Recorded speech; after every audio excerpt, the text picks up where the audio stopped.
All right, folks, welcome to the Running Restaurants podcast, where we bring you the tips, tools, and techniques you need to make your restaurant more profitable and more successful.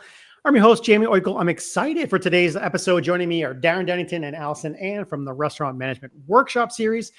This series has been just a hit, and you guys are going to tell me more about it at the trade shows in California, Florida, New York. And now what I like here is you're leveling up. You're going to Restaurant Management 301. So tell me how we got here. Alison, what you got? Jaime, we are so excited to be back with you. So thanks so much for having us. We realized as we've been presenting Restaurant Management 201, it really covers like all of the foundational basics. If you need to put systems in place, if you want your daily operations really humming along beautifully, then it is the workshop for you. And we had people who were coming to us and were talking to us about like, okay, but what if I want to be growing my restaurant? Do you address opening up new locations? Do you address opening up catering businesses?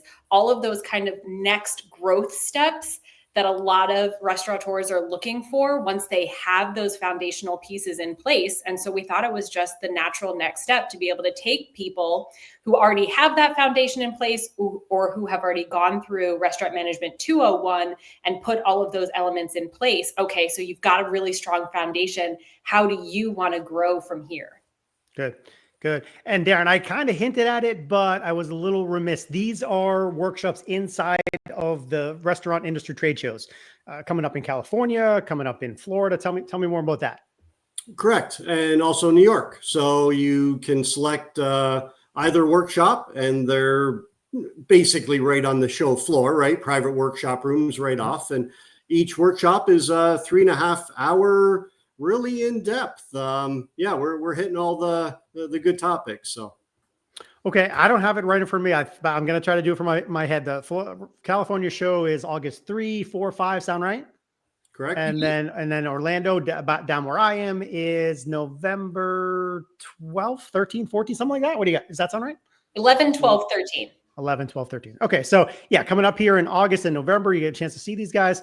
All right. Today's theme, we've had these guys on before and talk, but today's theme, we're going to wrap it around what it takes to be a great restaurant manager. What it takes to be a good manager. So I know you guys have a couple points and we'll ping pong back and forth. Alison, you want to start us off? I'm actually going to let Darren kick it off for us today. Perfect. Darren. Well, thank you, Alison. And I guess it's a different look at the relationship with owner, manager, and how someone comes in and really runs the restaurant. It's taking a look at it from the manager's perspective, right? What are they bringing to the table?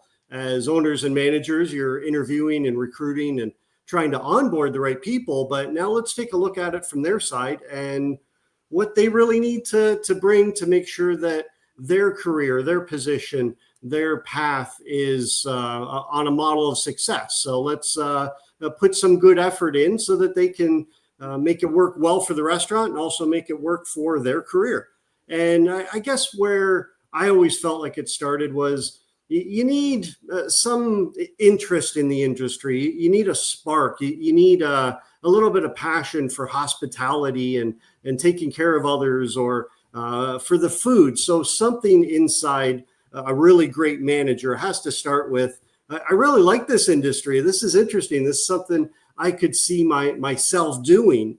And from there, I guess that foundation really takes place with any good manager I've ever worked with understands pretty much every position around the restaurant, right? They've been a line cook. They bartend on Friday nights. They've opened a couple restaurants. They've really learned the individual positions. They love running food. They can jump on the line at any time and help the team out. So it's a clear understanding of every position in the restaurant that if you're going to be really good, you've got to understand what your team is going through.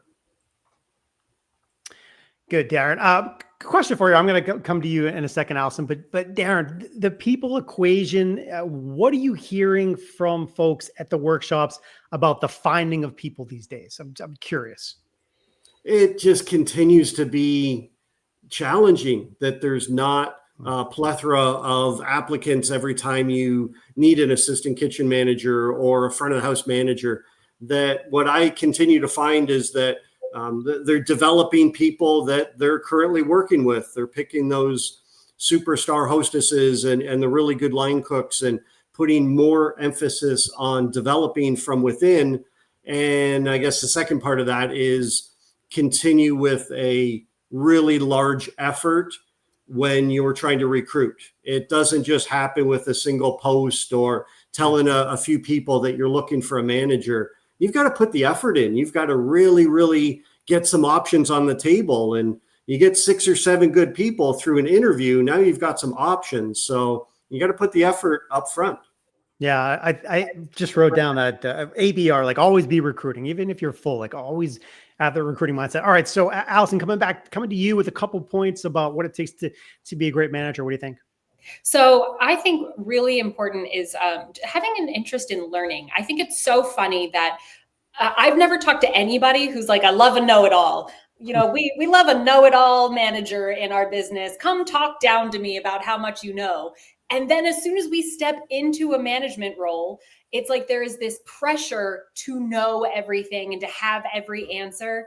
And really, you've got to be able to grow with the position, to acknowledge what you don't know, and then have that willingness and interest in learning all of those things that you don't know, and gaining that knowledge that we really consider one of the foundational leadership traits, along with things like having a genuine care for your people, wanting the best for them, wanting to build relationships with your people, really having a plan to be able to move forward, that passion that Darren was talking about. And while all of these things absolutely can be taught, if that's something that you can really invest in yourself, you can really build a foundation for yourself, and having those leadership traits from the outset so that you are growing them rather than developing them for the first time, it's just going to make, especially for a first-time manager, it's going to make things so much easier coming to the table with those traits already developed.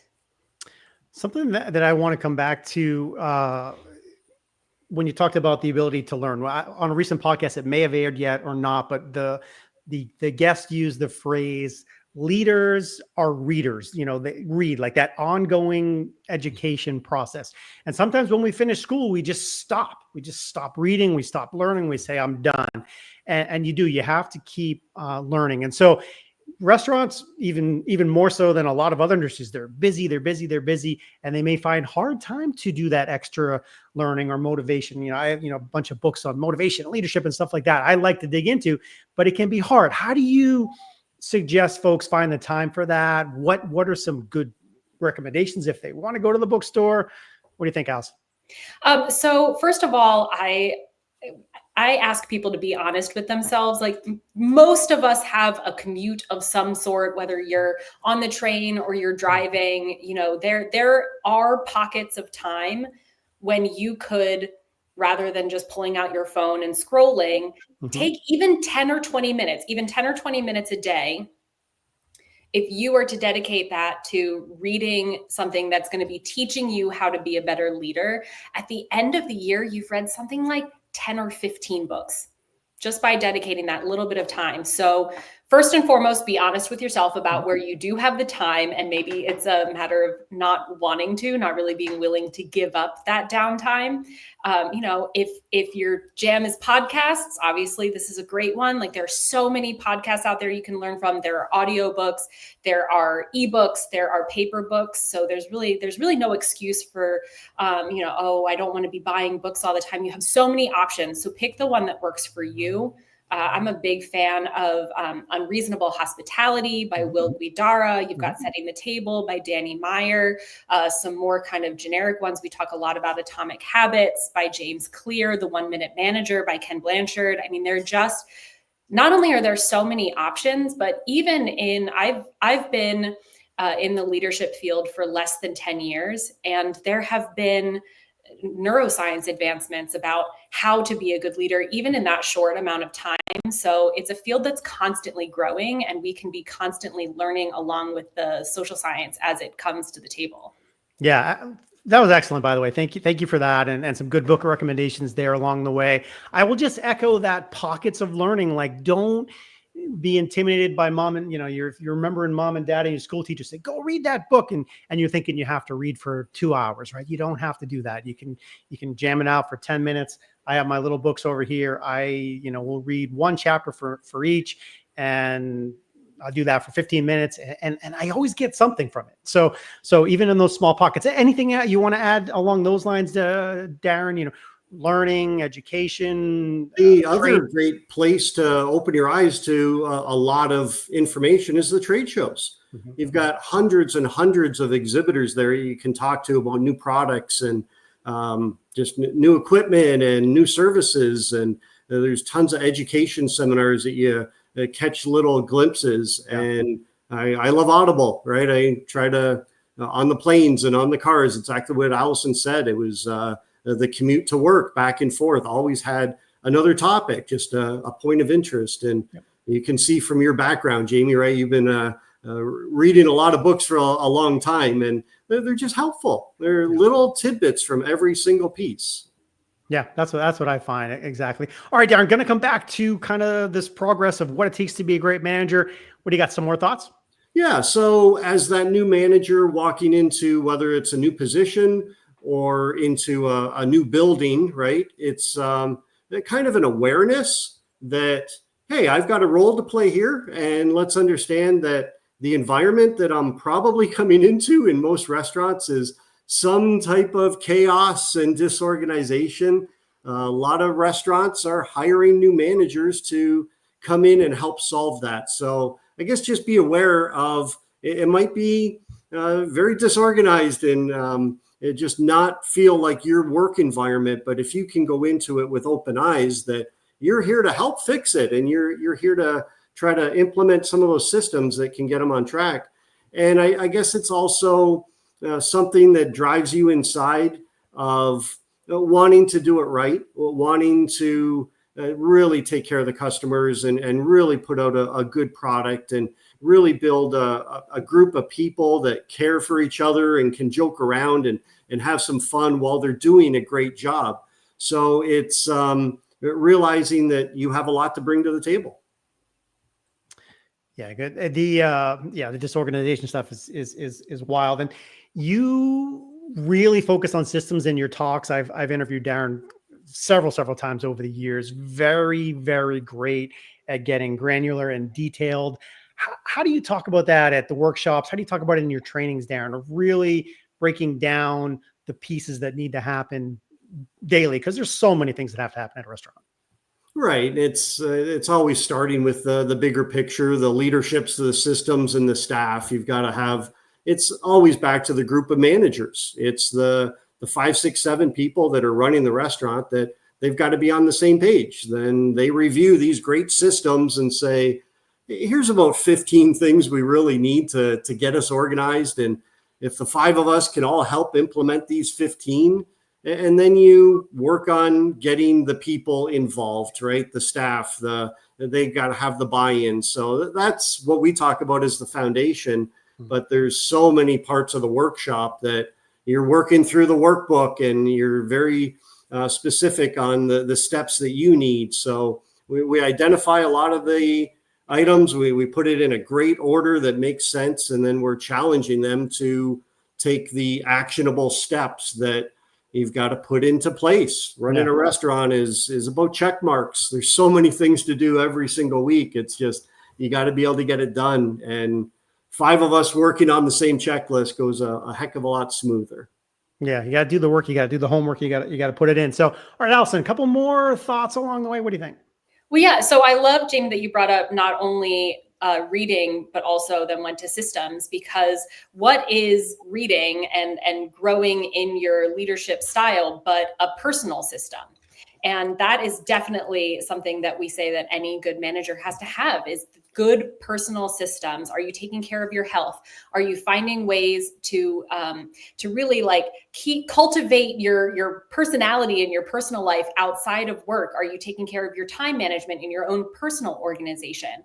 And really high level, what I want to point to here is a lot of times when we bring this conversation to our managers, they look at it as like, I can't believe that you're giving me one more thing to put on my plate with everything I have to do, this long checklist that I've got, even with 5 people working on it, I've got stuff to do. And now you want me to set aside 10 or 15 minutes to read? And what I really want restaurant managers and everyone to consider is that these systems are not one more thing on your plate. These systems are the plate. The more you can build out your systems, the bigger that plate feels, the more you can hold, the more you can carry. So the more you can get done. This is not about giving you one more task to do. This is about making the entire experience of work easier, smoother, simpler. So those systems being in place is absolutely crucial. And then you've really got to bring some energy to the table. There's a lot of science now that says that before you open your mouth to say a word, people who are in your vicinity, they are understanding your energy. They're reading your energy. They're feeding off your energy. So you have to be able to show up ready to bring as much of yourself and your own personal energy as you can, because that is going to feed your employees. That's gonna kind of creep down to your guests. And it's what's going to provide an enjoyable experience across the board for your entire business. Alison, let me ask about the 2 things there. The health part, like a lot of restaurants, we're eating stuff that's left over. We're not eating healthy. We're, maybe having a couple of drinks. And so you can get yourself heading in the wrong direction. So just go there for a second. How can folks have a healthy mindset inside of the restaurant business? And then come back to where to find that energy, that extra stuff as a leader that you need to bring on a daily basis. What do you think? Well, for me, the 2 kind of go hand in hand, because I know that this isn't true of everyone, but it's true of a lot of people, that the more that we are eating foods that have kind of like the high fat content, the high salt content, the high oil content, it drags your body down. It makes you physically feel sluggish for most people. And so it is really, really tempting. We are surrounded by food all the time.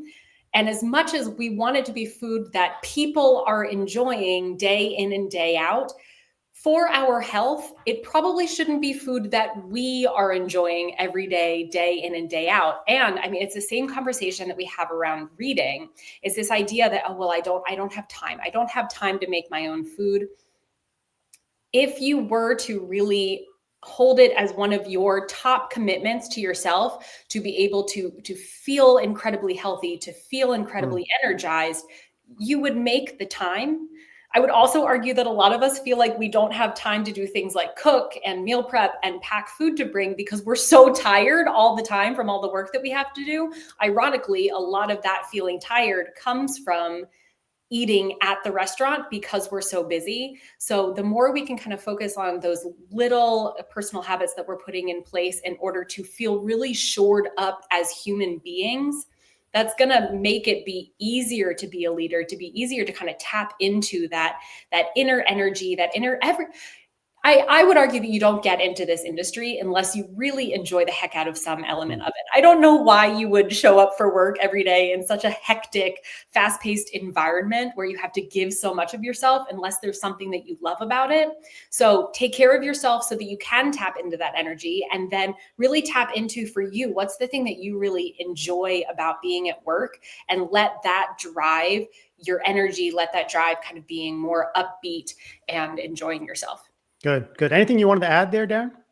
Atomic habits, right? It's the bringing it back to the book. It's the simple process of reducing the negative behaviors and increasing the positive, and try to build a small routine. Every time you walk into the restaurant, first thing you do is grab a glass of water, and water is all you drink that night. Little tiny things, and you build on that, and try to have some good habits. It's hard, but it's there it is. It's a great book. Yeah. So if you're just listening, you won't see this, but I'm holding up Atomic Habits by James Clear. Absolutely go get this. Do not get this. It's a easy read. It's a simple read. You're going to read it. You're going to bang your head like 20 times going, oh my gosh, why don't I do that?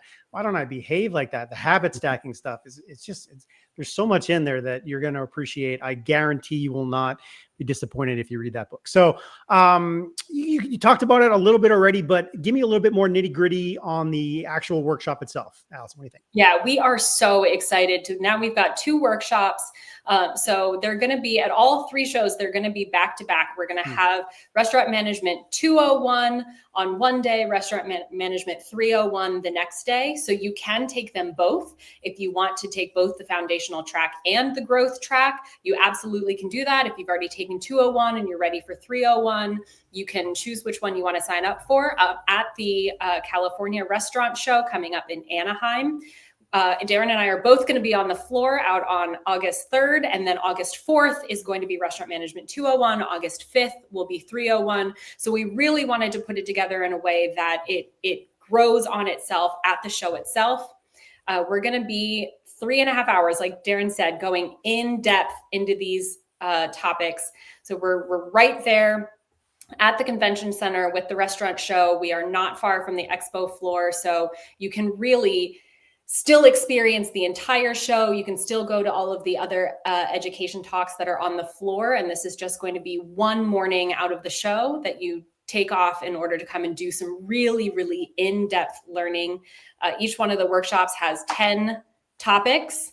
And, you know, we like to keep it fun. We like to keep it interesting. We really appreciate that people are giving time. It's tough to step away from the restaurant, we know. So not only do we want you to learn a lot, we want you to have some fun. We're going to have activities, prizes, giveaways. Everybody gets a goodie bag just for signing up.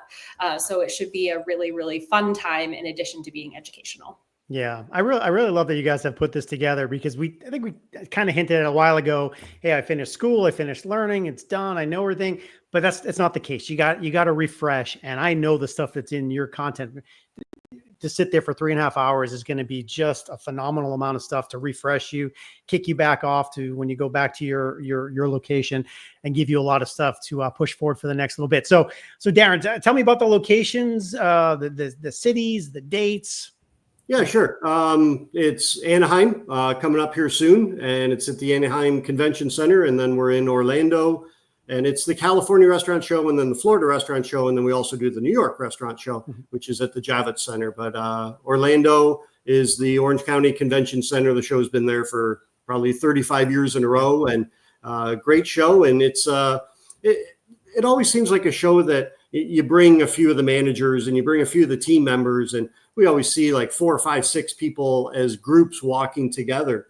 And that's what we really designed the workshop for, is bring a group of managers and get them all on the same page really quick. And then you identify your priorities from the workshop and take it back to manager meetings. But it's perfect to have 4, 5, 6 managers sitting together, all digesting this information together. So. Okay. Yeah. I'm glad you said that, because I was just writing it down. I was like, what's typical, for people to attend? Is it, one person from the operation, which is fine. But yeah, you put a group, you bring the managers, they sit down. You guys are in a breakout room, so it's quiet, you're focused, right? It's not, so you really can get into it. Is that right? Absolutely. Yeah, it's a nice workshop, and some music in the background, and a ton of slides and prizes, and someone's going to win a free year subscription to runningrestaurants.com. And we've got it's a fun activity. And then you leave the workshop, you grab a quick bite, and you're on the show floor in 3 minutes. Nice. All right. So that's at Restaurant Management 201. Anything else you want to share about the registration, other socials, other things about your company, other news, kind of parting thoughts for each of you? I'll let you go first, Alison. Yeah. So the other thing that we're really excited about is that if you register for one of the 2 workshops, you can use our code, capital R, capital M 201, RM201. That's going to get you a free ticket to the show floor. So I believe to get entry to the show these days, it's running about $80. So by signing up for the management workshop, either of them, you're going to be able to get into the show for free. So it's really just kind of a no-brainer with the amount of learning. Our goal is we want your entire management team to come out thinking like, oh my gosh, if we just had XYZ systems, things at work would be so much better. They'd be so much easier. They'd be so much smoother. And not only do you know what systems you need to put in place, but you also have the steps to build them out. and to actually make them a reality. The last thing that we want is to be, yet another nice talk that you go to at a conference and you say like, oh yeah, I do need to put a better training program in place. And then your notebook goes in a drawer at the first time you step back into work, and then you never look at it again. We really like to think that we've given people kind of a step-by-step plan to actually make these things happen so they can make a difference in their businesses. Good. Darren, parting thoughts? Thanks, Jamie. Appreciate you having us as always. Yeah, absolutely. All right. So folks, Darren Denington from Service with Style, along with Alison Ann of Restaurant Revolution. Be sure to check them out at the upcoming California Restaurant Show, August 4th and 5th, as well as the Florida Restaurant Show in Orlando, November 12th and 13th. You can register at their website, restaurantmanagement201.com. That's restaurantmanagement201.com. You can find the shows, I believe, at californiarestaurantshow.com and FloridaRestaurantShow.com. So that will be information on the shows themselves. Service with Style is at servicewithstyle.com. Go do that and then go /running restaurants for a special promo with Darren. That's a way to find him. And then Alison, correct me, restaurantrevolution.me. Correct. Okay. Restaurantrevolution.me. And for more great restaurant marketing, service, people, and tech tips, stay tuned to us here at runningrestaurants.com. If you could do me a favor in the meantime, please share the episode, like it, rate it wherever you are. Just take a second, hit a button, hit a like, give us a quick review. That stuff is helpful to get the show and the podcast out more. Appreciate it. Thank you both. Thank you, Jamie. Thanks, Jamie. Take care.